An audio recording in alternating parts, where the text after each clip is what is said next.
Welcome, everyone. Very glad to welcome you here in Brussels and online. We're joined with, I think, triple the amount of people here in the room or more to welcome the team of Afrobarometer, the reason why we're all assembled here today. And let me, in particular, welcome the team: Felix Biga, the COO, Boniface Dulani, our Director of Surveys, Mame Akwa Amoatu, I'm not sure if I pronounce it correctly, or the Communication Officer, and Said Saluddin, the Senior Finance Manager and the Manager of Africa Judicial Independence Fund. ECDPM and Afrobarometer have had a partnership MOU for quite some time already, but I'm very glad that finally today we can actually make it concrete and make our collaboration concrete and complete. So we're, as ECDPM, very happy to build a bridge and provide a platform here in Brussels to present the amazing work, data analysis, and provide an opportunity to get into dialogue with the Afrobarometer team.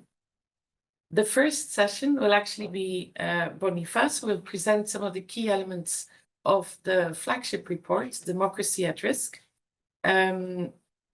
particularly with the perspective of the African citizens, and that will be followed by a Q&A session. Unfortunately, the ambassador of Botswana couldn't make it, but all the more room for all of you to ask interesting questions and go into dialogue. Democracy at Risk is clearly not unique to the African continent. Brookings yesterday or a couple of days ago produced an article saying US democracy at risk as corruption threats to grow. But so I'm very much looking forward to what came out of the surveys and the analysis. Then we'll have a small coffee break for information also for the online people. And after that, Mame will be presenting us some of the results of the 10th survey round, already, I think, across 33 countries, if I'm not mistaken. And obviously, Afrobarometer surveys cover a whole wide range of topics, but we've asked Mame also to particularly focus on how African citizens perceive their international partners, amongst others, the European Union. Because I think for us here in the Brussels bubble, it's sometimes good to check reality, and I think that will be quite enlightening. And then after that, we will have a presentation also by Said of the Africa Independence Judicial Fund, or the Judicial Independence Fund. I always mix it up. You'll explain us what it really means. But so let me leave it to Boniface to present Afrobarometer in more detail. I just want to highlight how they formulate their mission. It says to make citizen voices a key pillar of African policy and decision-making. And I think that's really very fundamental. And I think that's what think tanks like us also should try to work towards. So I find it a really fascinating organization. And one more point, at least again, that's from what I read on the website, was at the starting point in 2001, many weren't really sure it was going to be able to work. But actually, Afrobarometer demonstrated that Africans could be polled like any other region in the world, and that it effectively debunked the notion that Africans are indifferent to democratic governance. I think this is what it's all about today: democratic governance, democracy. You'll explain us more. But so without further ado, please, Bonnie, can you come and join us on the stage?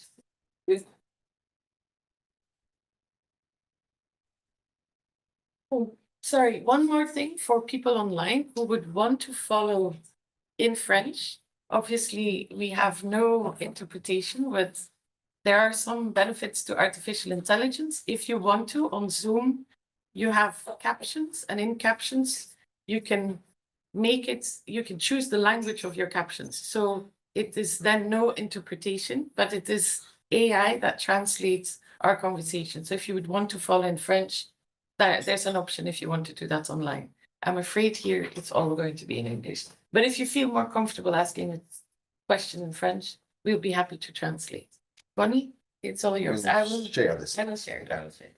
Okay, good morning once again, and thank you so much for honoring us with your presence this morning. And also let me take the opportunity to thank you, Catherine, and our host at ECDPM, really, for being such gracious and fantastic hosts. You've really made our stay so far, and I'm sure for the remainder of the week, really, we feel like we are at home. We're back in Africa, so thank you so much. So before I get started, let me just say that we will present, I think, on on democracy in Africa. We will also, I think, as you've already pointed out, my colleague Mame will share with us some of the findings on globalism and I think on on issues of migration later on. And then I think Saeed will come and talk about the African Judicial Independence Fund. Let me just start by highlighting, just walking us through of who we are as Afrobarometer and why we exist.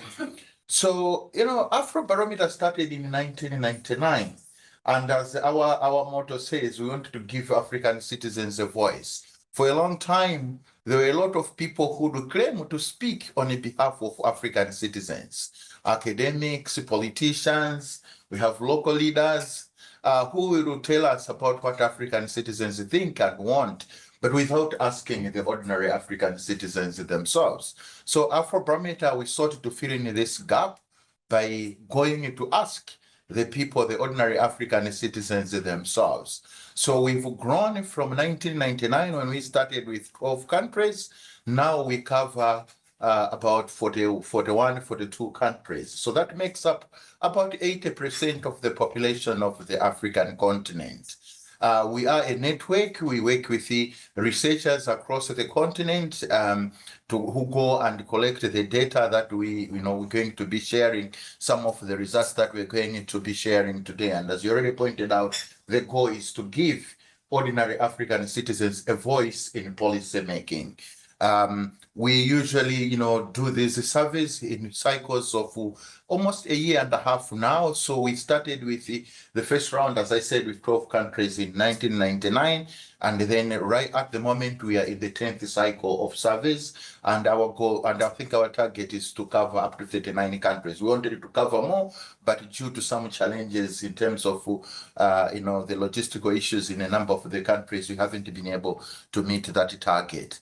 So just to share a map of where we currently cover, we're covering almost all of the continent, although there are some countries in there, and you see there in the middle, the Democratic Republic of Congo, we're not presently covering. I think part of the reason is that for us to draw a national representative sample, we need very recent census data, and usually that should be with, no more than 10 years old. Unfortunately, for the DRC, the last census was in 1975.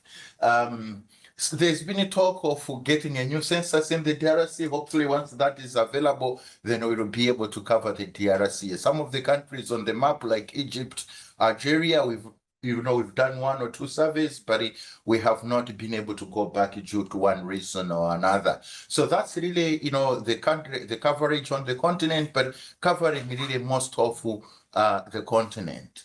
So I want to now turn you to sharing, I think, some of the key findings on democracy, and we'll draw from our flagship report that we presented, that we launched last year in Accra.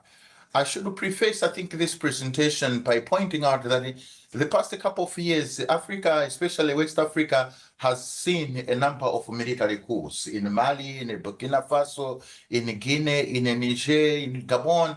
And I think, seeing some African youths, especially on the streets in Bamako, in Ouagadougou, celebrating, this has created the sense that maybe democracy on the African continent is at risk, and that there is a strong enthusiasm, or at least it's been interpreted to mean that there is a strong enthusiasm for military rule.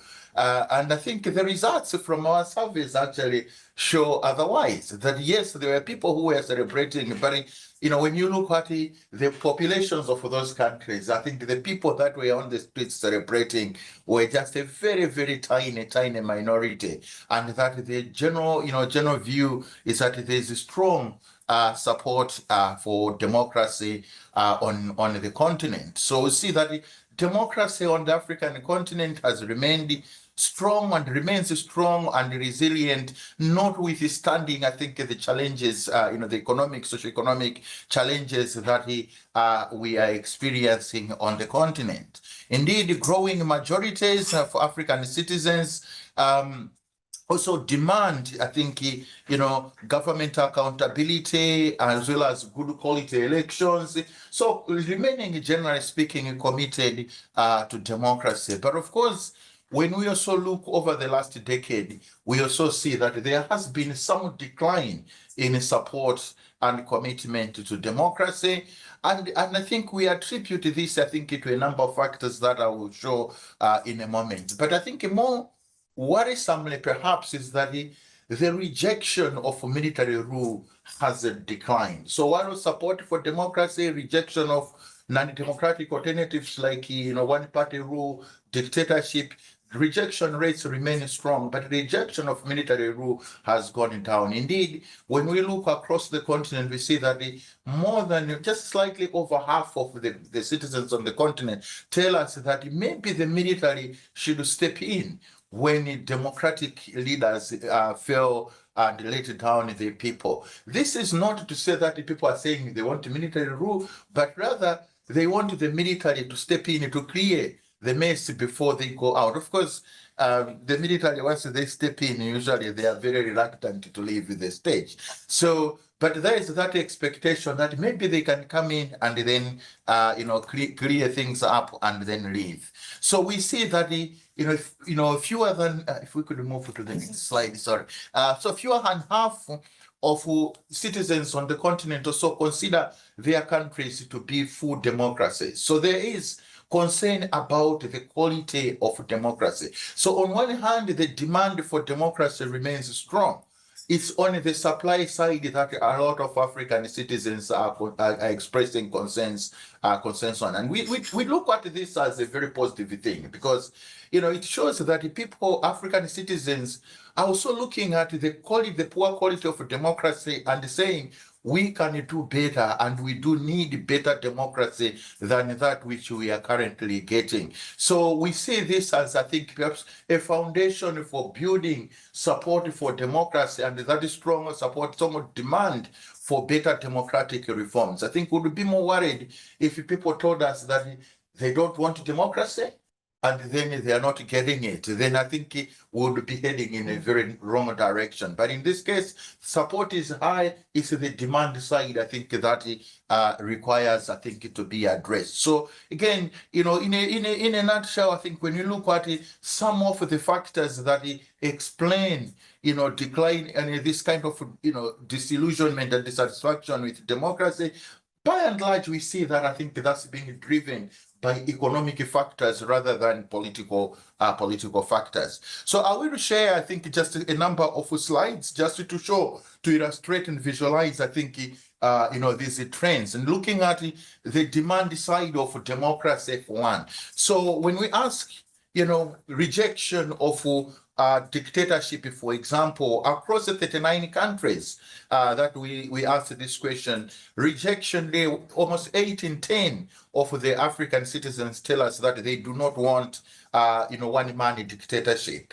A more or less a similar number also reject one-party rule, but it's the rejection of military rule that is slightly weaker. So only about 2 in 3 African citizens say that they're rejecting military rule. I should say that 66% is still quite a good number. But when you compare that with the rejection of one-party rule and the dictatorship, would of course want to see, I think, that rejection of military rule also slightly higher. And that in previous surveys, actually, rejection of military rule tended to be the highest in terms of rejection rates among these authoritarian modes of governance. So I think there is slightly some creeping enthusiasm for military rule, but this is largely driven by the disillusionment with economic performance of the democratic countries and this sense that maybe we should try military rule. And I think, I'm sure Mame will talk about this later on when she talks about the youth. That, in part also, this is also driven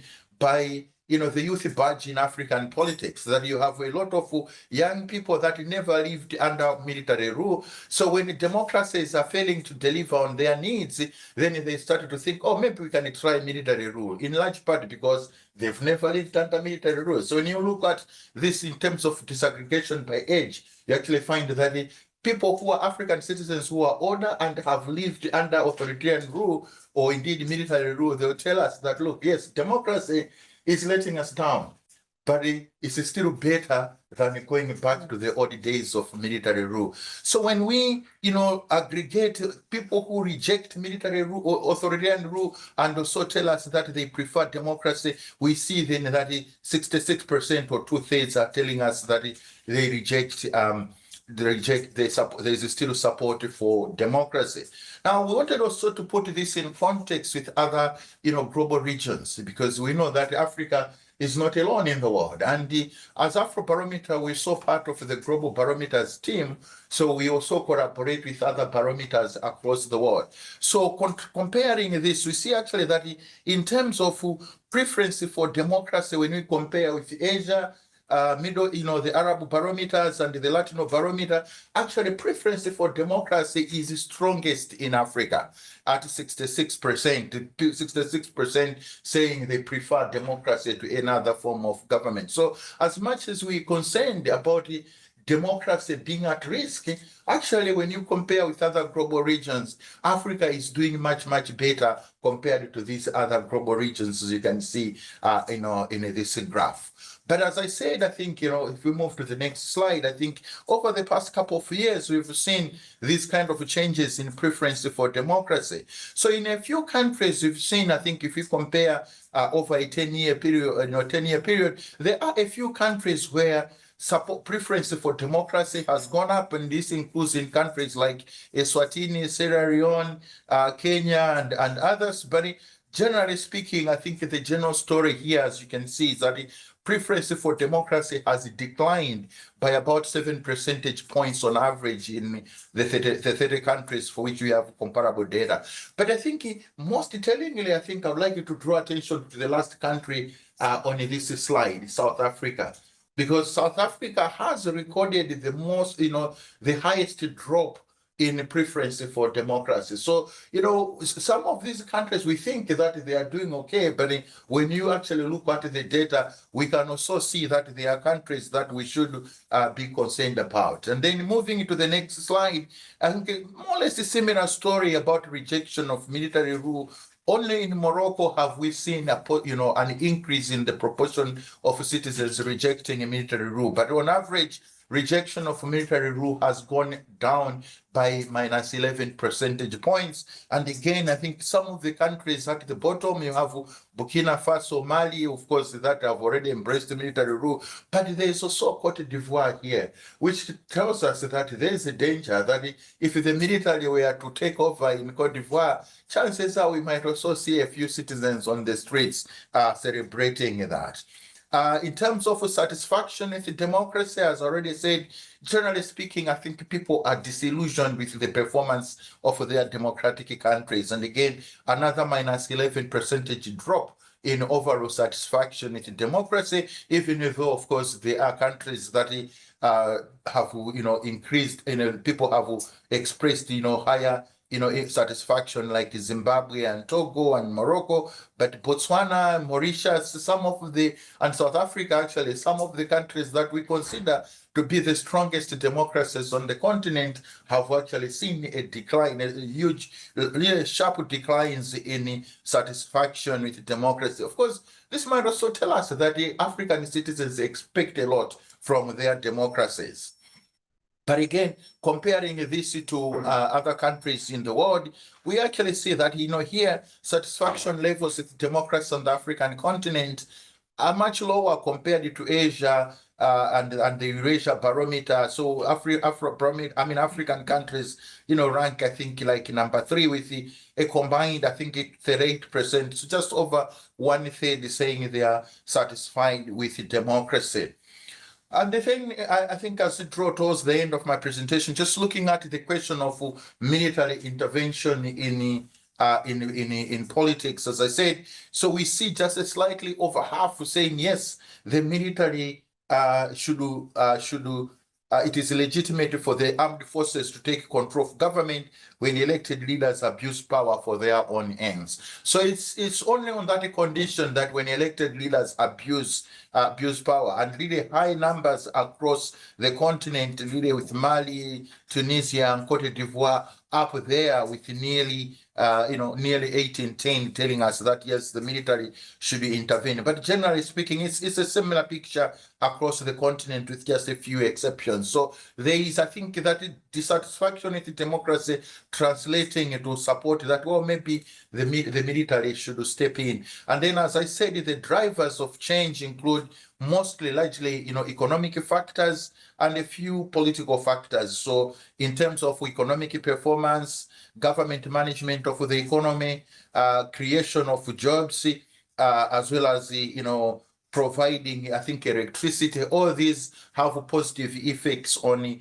satisfaction with democracy. And then on the political side, I think when the president's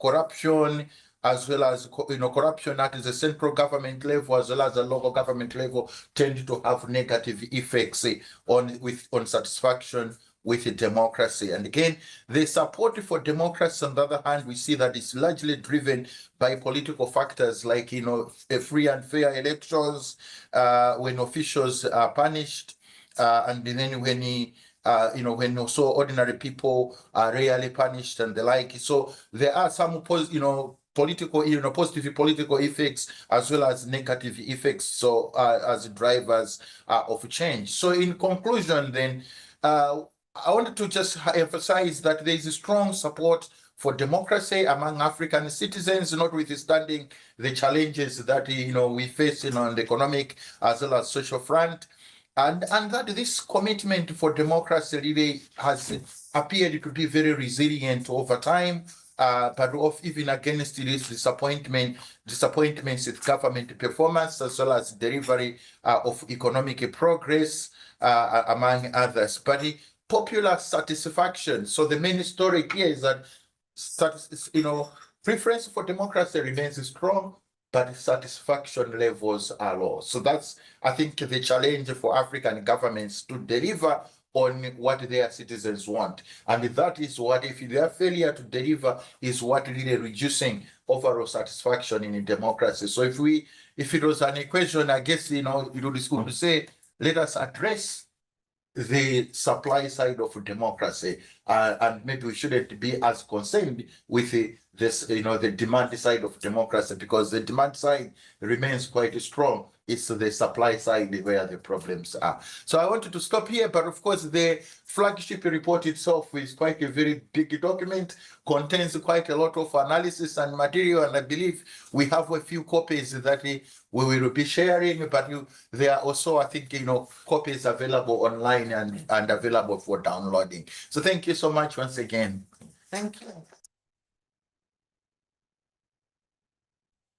Quite a challenge in 10 minutes to actually present that wealth of information indeed, but thank you to give us a flavor. Yeah. I just have a small question. I'm not an expert on governance and democracy at all, but when you ask the questions to the citizens, from what I understand, you work with different think tanks or other organizations that actually do the surveys in the respective countries. And it's a broad spectrum of citizens in the country. But when you say democracy, do you define in your survey what you understand with democracy, or how does that work? Because different people might understand. Yes. Yeah, I mean, it's a very good question, Catherine, because it's also one, unfortunately, I get asked a lot. So okay. I have already answer for you. Perfect. Yeah, so for the questions on the democracy, we do not translate actually the word democracy. So if we are administering the survey in an Anglophone country, we use democracy and only translate the word democracy when the respondent says they don't understand the word. And the same in Francophone countries, we use French. In Lusophone countries, we use Portuguese, and the same in Arabic-speaking countries. But of course, every now and then, we've also asked our respondents, what does democracy mean to you? And of course, democracy is such, a huge concept, and that even if we were to go around this room, I'm sure everyone will give their own definition of democracy. But I should say that, in 2002, one of our founders actually wrote a paper on this very topic and demonstrated that actually African citizens are much far better placed to give a definition of democracy compared to the other global surveys that we are part of. So yes, I mean, people give us different meanings of democracy, as indeed they should. So however they define democracy, it is that definition of democracy that we take into account in the surveys, because otherwise the surveys are actually administered in the language of respondents' choice. So in every country where we're doing these surveys, we do translate into local languages that are spoken by at least 5% of the population. Right. So that's quite a lot of languages that you have to deal with. I mean, I know like in Uganda, we have to translate into 28 languages. In Nigeria, again, more or less a similar number of languages, because we want the respondents to feel comfortable to answer the questions so that we do not get anything lost, in the translation. But from what I understand or take from your conclusions, it's actually about accountable governance. That's what citizens want, no? Yes, they do want accountable governance. They want, leaders that are also, held in check by the laws, as well as by the legislature, the judiciary, as well as I think elections that are credible and that represent their true wishes.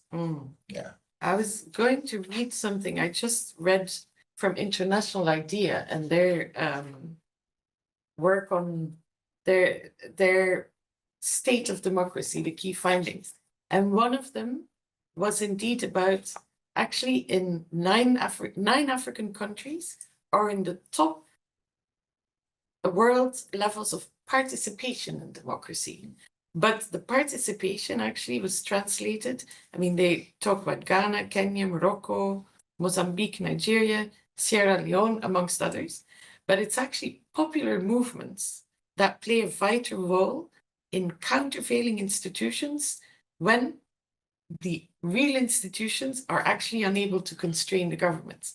Of course, the problem is it's often associated with quite a bit of violence, those protests. So they suggest actually that countervailing institutions should be the last resort, but it is still, they interpret the will and the demand of people, African citizens, for democratic governance to deliver what they're about. But so it's still that tendency to go towards the street and the violence means it's because some of the actual democratic institutions are not playing their role in terms of supervising governments and others. I would agree with that. I would agree with that observation very strongly. And I think we just need to look at what happened recently in Kenya with the demonstrations and the protests.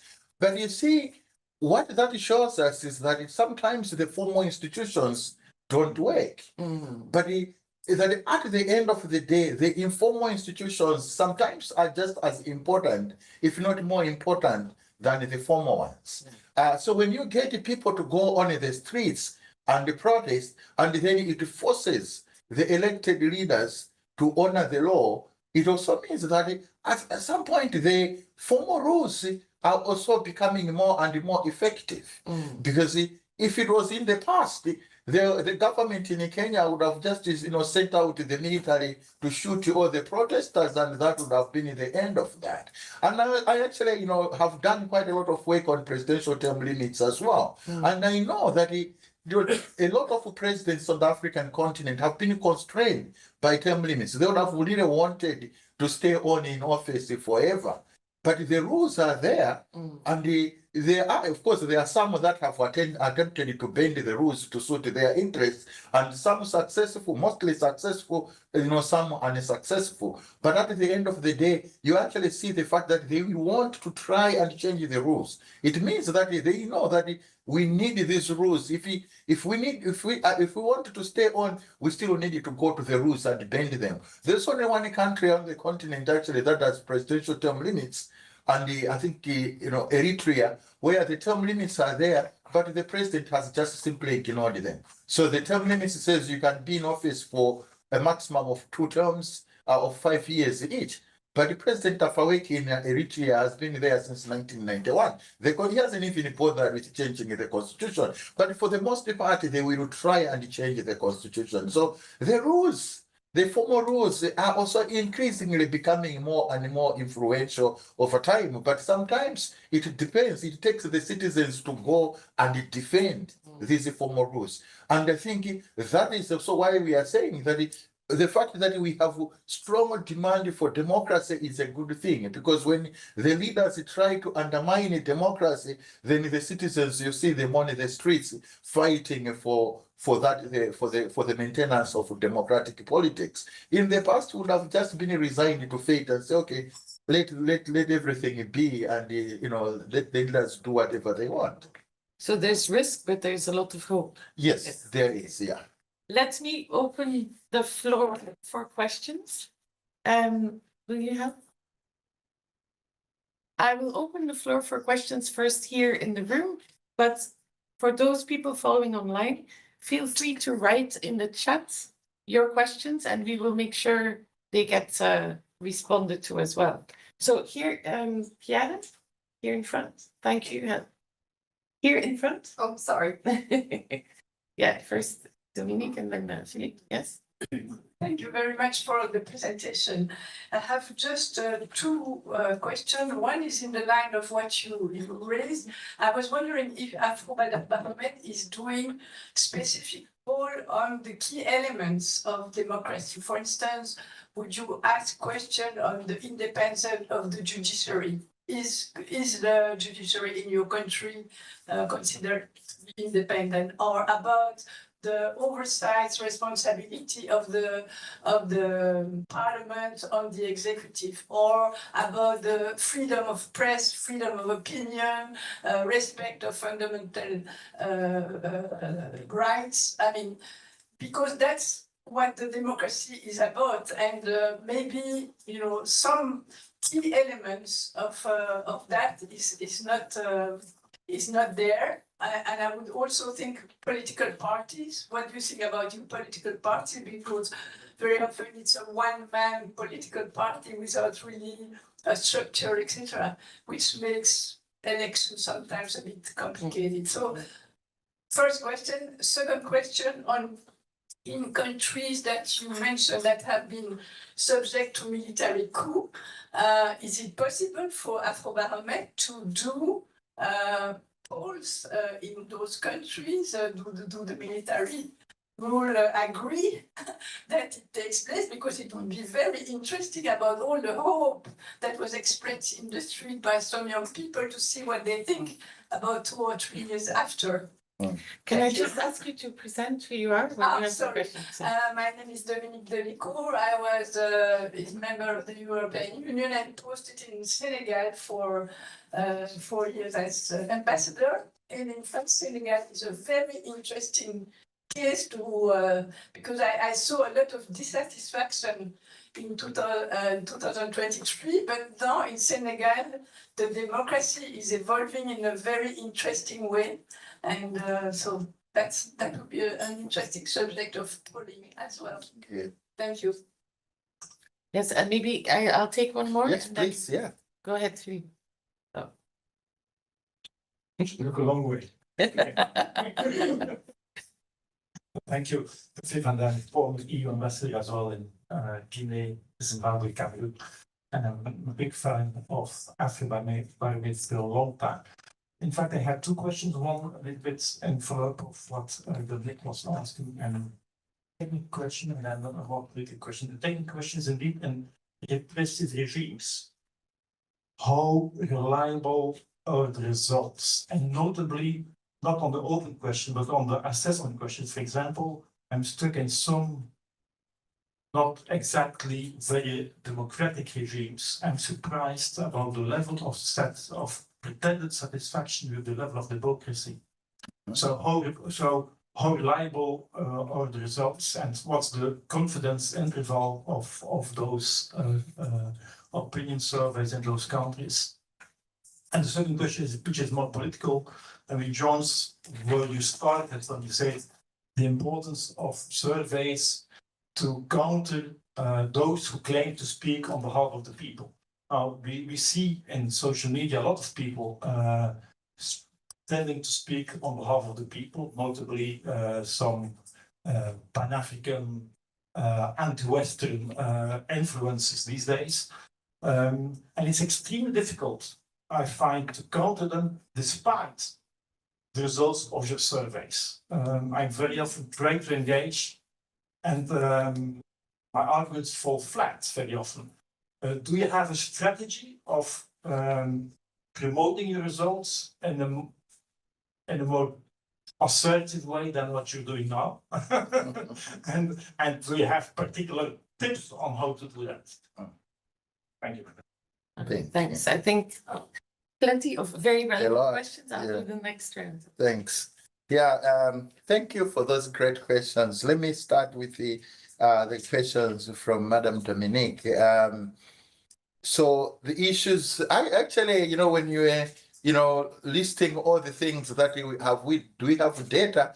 And actually, I was just ticking off everything, and I'm thinking, oh yeah, we have data on that. On the independent judiciary, yes, we do have actually quite a lot of questions on judicial independence, oversight functions of even the legislature, freedom of the press, of the media. Yes, we have questions on that. Not only are we asking whether there is freedom, perceptions on whether there is freedom of the media, but also, whether people want that freedom of the media. So in a way, similar approach, the demand and the supply. And we actually see that there's demand for judicial oversight, legislative oversight of the executive, as well as the media oversight.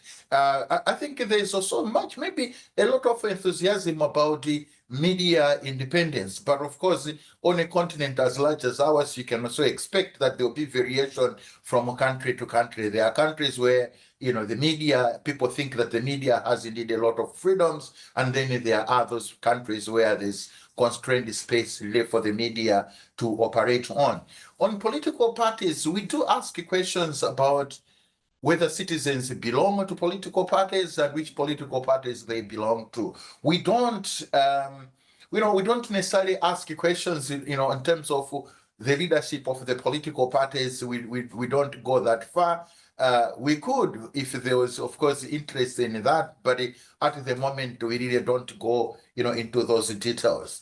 The questions on countries under military rule and whether we can conduct surveys in those countries. Actually, this year, last year we wanted to do a survey in Niger, and the government authorities told us, no, you cannot do your surveys under military, in a state of military rule. So they flatly told us, no, you cannot do that. On the other hand, in Guinea, we were able to do surveys quite okay, and actually even presented some of the results to the government, the military authorities in Guinea. In Burkina Faso, we had to make some adjustments to our questionnaire. So when actually the current survey results are released later this year, we do not include Burkina Faso because we had the questionnaire there was just different, and because of the population movements, it was really difficult to draw a sample that we can feel confident that is representative of the views of the citizens of Burkina. But nonetheless, we are still able to ask questions because we wanted also to use this as a form of an experiment to see what citizens really think under a state of military rule. And indeed, before that, the previous survey in Burkina Faso, half of it was done before the military, the military coup, and the other half of the interviews were done after the military coup. So we used that as a natural experiment again to compare and contrast whether there were changes in citizens' voices before and after the military coup. Then the question on these repressive regimes and how reliable are the data from these countries. I think there are countries that are quite repressive, but the citizens will also speak out and they will tell us that our government is not democratic and it is repressive. And I'll give you a very good example, would be Zimbabwe. Throughout the years of President Robert Mugabe, Zimbabweans would actually tell us very frankly that, no, we are not a democracy. So you have countries that are under non-democratic rule and the citizens will tell us so. And then you have countries that, in 2011 in Ethiopia, when we did our first survey in Ethiopia, we also decided to withhold the results of Ethiopia because after in-depth analysis of those results, we realized that there was something really seriously wrong because there was a sense, and we have questions in the survey that is seeking to also capture whether the citizens are speaking in fear or not. And it was clear that there was quite a lot of fear among our respondents in Ethiopia in 2011, that they were just not as truthful as they could otherwise have been. But these are a few exceptions. So one of the criteria for us to select a country for our surveys, we also look at countries whether people we do an assessment, both I think, remotely and also in a country, to assess and ask people whether citizens in those countries will feel free to speak out openly and answer questions and even give us voices of opinions that are critical of their governments. So that we use that as a criteria. So we have not done any surveys in Rwanda, for example, because our assessments of Rwanda, and we've done, I think, 2 of them over the past couple of years, have demonstrated to us that I think the citizens of Rwanda will just not, the environment is just not free enough for people to tell us what they truly think. So we have those kind of contrast in some of these countries. So the importance of surveys in countering the voices of those who claim to know better than the people themselves. And I think even, when we present these results, and I'll ask my colleague Mame to talk about the dissemination part, that how do we share these results with the different stakeholders. But I should say that a lot of governments, of course, over time, have increasingly embraced our data. I think in the early years of Afrobarometer, there was usually just dismissal of survey data, especially when it speaks against what the governments have been trying to project as happening on the ground. But I think increasingly we see that a lot of governments have embraced this data as a counter check on to what they are, especially political leaders, what they are told by their own officials and indeed their own political party people. So there's I think more and more countries and governments that are embracing this data. But of course you're right about social media, especially on the continent, and the misinformation and the disinformation, and how even data like this can either be twisted to suit particular ends and means, and also it may not even be sufficient to counter some of the misinformation that is out there. But at least it provides a basis that the data is out there. It's a public resource. So we make all our data publicly available. So people who want to know what exactly the people want, I think you can also go to the data. But we've had people who would even challenge the data because it does not speak to what they wanted to project. I have in mind in Uganda where we've had some people saying, no, your results don't tell us the truth on the ground, because we've done our own survey, and the Uganda opposition leader Bobi Wine is much more popular than President Museveni. That's not despite the fact that our data shows that there's still some kind of support for President Museveni in large part because a lot of people are disillusioned with an opposition that continues to be splintered. So you have people that don't like that narrative and they want to project a different narrative, and they may do their own surveys on WhatsApp, on Twitter, maybe with a small sample, and say, yeah, these results are better than those that Afrobarometer have been sharing, notwithstanding, I think, the rigor of our methodology. Thank you. Thank you. Were there Andrew in the back, and then those two. Jullie nog een vraag stellen? You want to follow? Question. And Mane also maybe. The follow-up starts. Yeah. I think it's better. Okay, a follow-up, and then Andrew and you.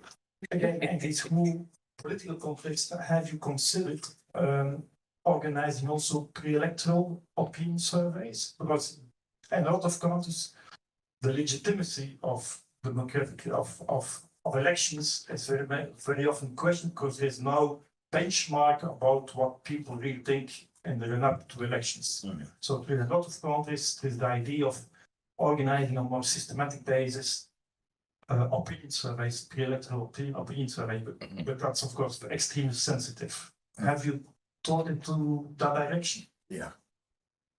Okay. Andrew, and I have a question from Emma online as well. Check.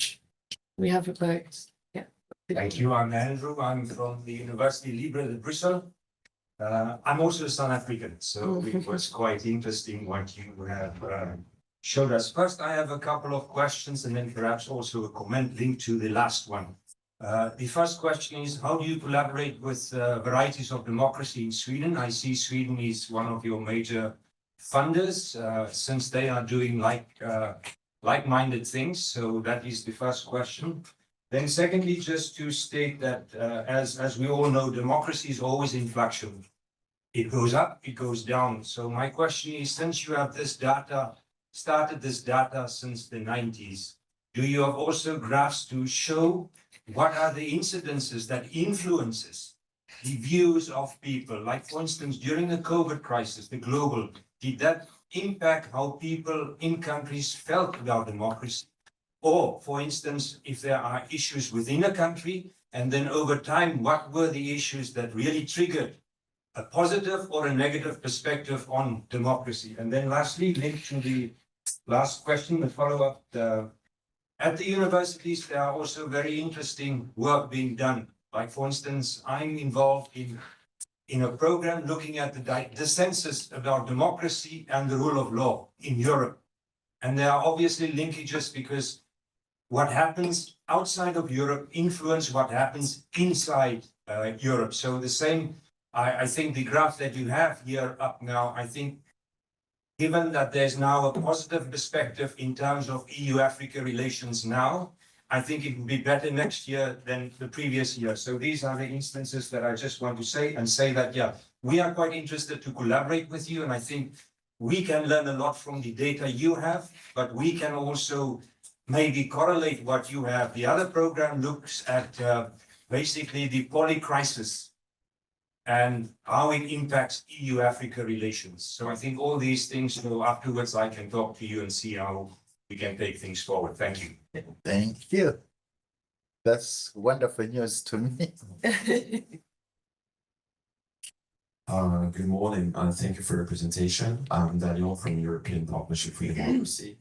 And I would like to come back on an element of your presentation that was quite significant, which was the support for authoritarian regimes and military coups in Africa. And I'd like to refer to two particular cases, which are the cases of Mali and the case of Gabon.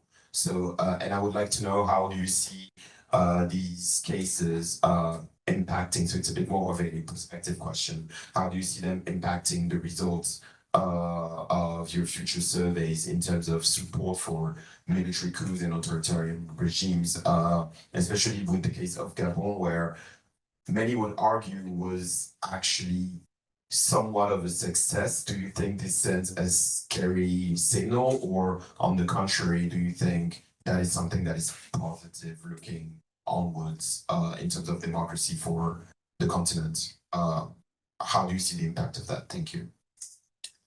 Thank you. I have a question from Emma, but if you agree, I think that's already plenty, so maybe Okay. you can answer. Let me take Yeah. these questions because I also wanted to refer maybe before I come in, Mame to share with us what we do for the dissemination and how we, share some of these results beyond, I think, the engagements like this one. So, Mame, please. Yes.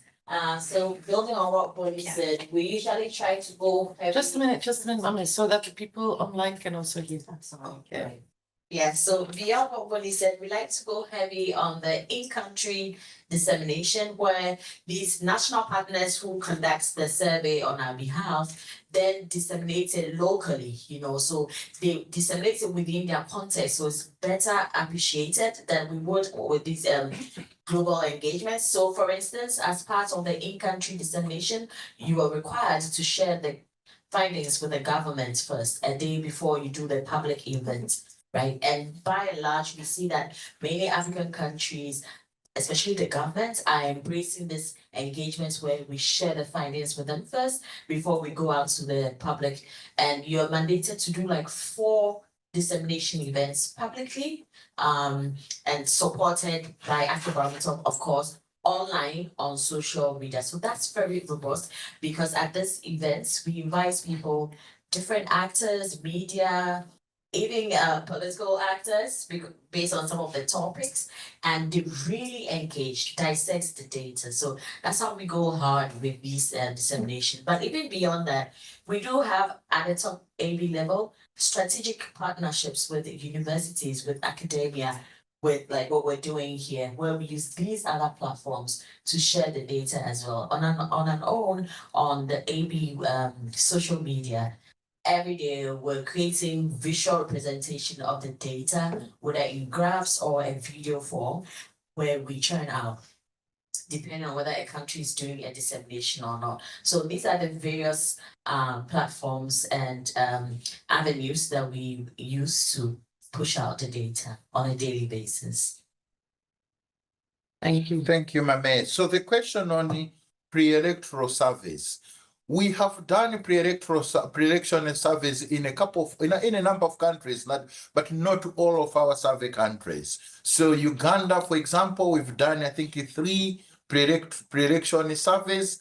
Zimbabwe, if I'm not mistaken, we've also done 3 pre-election surveys. Ghana, we have done.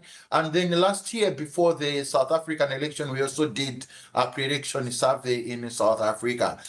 Usually, though, these come with the requests from some of our funders that say, okay, can you do a survey in this country, pre-election survey? Unfortunately, this also means that the choice of countries is determined by the interest of the funders. If there's not as much interest, then we unfortunately not able to do those surveys. But even then, I think because of the cycle of our surveys, sometimes it just happens that we schedule a regular survey in a country, and that it just comes before an election. So that gives us also very good timing that we always have quite a heavy dose of questions on elections in our surveys anyway. And then we usually sometimes add a couple more questions on in a specific election that is coming close by.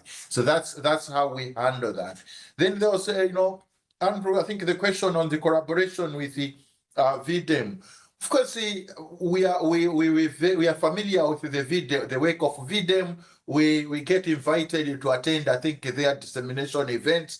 But you also, I'm sure you know that VDEM is an expert-driven service. So they go to experts who give them responses to their questions. And our survey, is obviously going into the ordinary people themselves. So we tend to look at our data as, a complement to the existing democracy indices, including VDEM, Freedom House, among others. That this is also another data point that can be used to gauge the quality of democracy without necessarily, saying that we should get rid of the expert-driven surveys, because it comes to the question that Catherine was asking earlier about do the people know what democracy is? And you could argue that, well, maybe some people don't understand it as well. or indeed because you have different people defining it differently, then the answers might also differ. But if you have experts, you then have at least some kind of consistency. So we tend to look at this as a complement to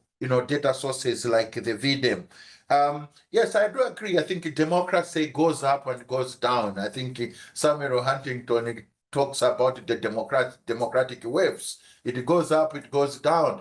And that's also true on the African continent. I have to say, we have not done any analysis yet to see what are the drivers that contributed to the rise and the fall of democracy on the African continent over time. But at least we do have that data available on our website. So I will really take you up on that, suggestion for further collaboration and engagement, because I always worry that sometimes we focus mostly on the most recent data that we have generated, forgetting that we have quite a treasure trove of data going all the way back to 1999. That gives us a huge opportunity for trend analysis that we could do. So I will follow up with you on that. And indeed, the issue of the linkage between democracy and the rule of law, yes, I think that's quite a key area, and that's also why we have as Afrobarometer now the Africa capacity, judicial. Now you see what you have done, Catherine. I'll put it in the Judicial Independence Fund. So that's why we also have my colleague Rita, you will be speaking about the Judicial Independence Fund, because we also believe that the judicial independence is a very key part of the survival and the future of democracy on the continent. We've seen, I think, in 2 cases in Kenya, in Malawi, my own home country, where elections were nullified by the courts because they were found to be inconsistent with the laws governing elections, and that we ended up having fresh elections in those kind of contexts. So that just highlights really the importance of an independent judiciary on the African continent, and my colleague, I think, will be speaking to that. Daniel, again, I think the issue of support for military coups. Now, you mentioned the country, Gabon and Mali. I would also add Niger. So as a Democrat myself, it depends to me when we see military coups taking place on the continent, and I always cringe when I hear there's a coup here and a coup there. But the unfortunate part, so you have democratic leaders who are really, flouting all the rules of the game, as was the case in Guinea, for example. The case in Gabon. It makes it really difficult to say, okay, do I then side with this in quote democratically elected leaders who is just trampling on all the rules left, right, and center, or do you then say, okay, maybe it is better that these people should be gotten rid of, and then we start afresh? Unfortunately, of course, as I said at the beginning, when the military comes in, they never wanted to go. So it's not also an institution that you can say, oh yeah, they will help to clean up the mess, and then we will be back, we will start all over again. And that usually doesn't happen. So that's the dilemma that a lot of Democrats on the continent really face. That do you support a democratically elected leader who just doesn't seem to care, and then do you say, okay, we still have that person rather than getting rid of them? It's a dilemma that I don't have an answer for, to be perfectly honest, I think. So whether this also shows some examples or sets a precedent that other leaders and other countries might want to follow suit, I don't know. I mean, Kenya, when there were protests and demonstrations, that did not lead to clamor for military rule. They just wanted the president to change and to stick to democratic principles. We've had several protests and demonstrations in a lot of Southern African countries, including in my own. And I think there were even times in Malawi, I know that some opposition leaders were even calling on the military that maybe you should step in, but the military said, these are political problems, you solve them politically, that's not our job. And you kind of really appreciate that kind of professionalism from the military. Unfortunately, again, on a continent as vast as ours, that is not going to be the case in each and every country. So I don't know, I might not have answered your question, but because it's quite a dilemma, I think, for me and how to handle cases like those, Catherine. And Thank you for a very nuanced indeed answer. Maybe because I see we're close to the coffee break for everyone. But Emma from European Partnership for Democracy was asking the question about whether the Afrobarometer research is also looking into depth in issues related to civic space. In particular, in between elections, are citizens active in civil society movements, etc.? Do you believe in this work, and can they do so freely? That was her question. And maybe just to link up to what Andrew was asking, Afrobarometer is here for the whole week, and we're quite eager to actually do an outreach to universities here in Brussels, but also to the different networks. And we will have a session with ULB and some other Belgian universities, but also in networks of Afrique Europe or near the network for Africa Europe research to actually explain a little bit the work and the wealth of data and stimulate indeed interaction with universities to do research. You might not be able to do all of that, but actually linking with PhD students who would research the trends that you were talking about. I think that's really another important arm of the work of Afrobarometer. But so just before the coffee, the question about civic space. Okay. Yeah, I think just to follow up though very quickly on the point you make about linking with universities, I think in today's virtual world, I think it's also possible for us to link with the universities, in Europe, even when we are based on the continent. But when we also have engagements like this, obviously just to extend and reach out to other universities that would want to have much more extended engagements, we'll be happy to take that up.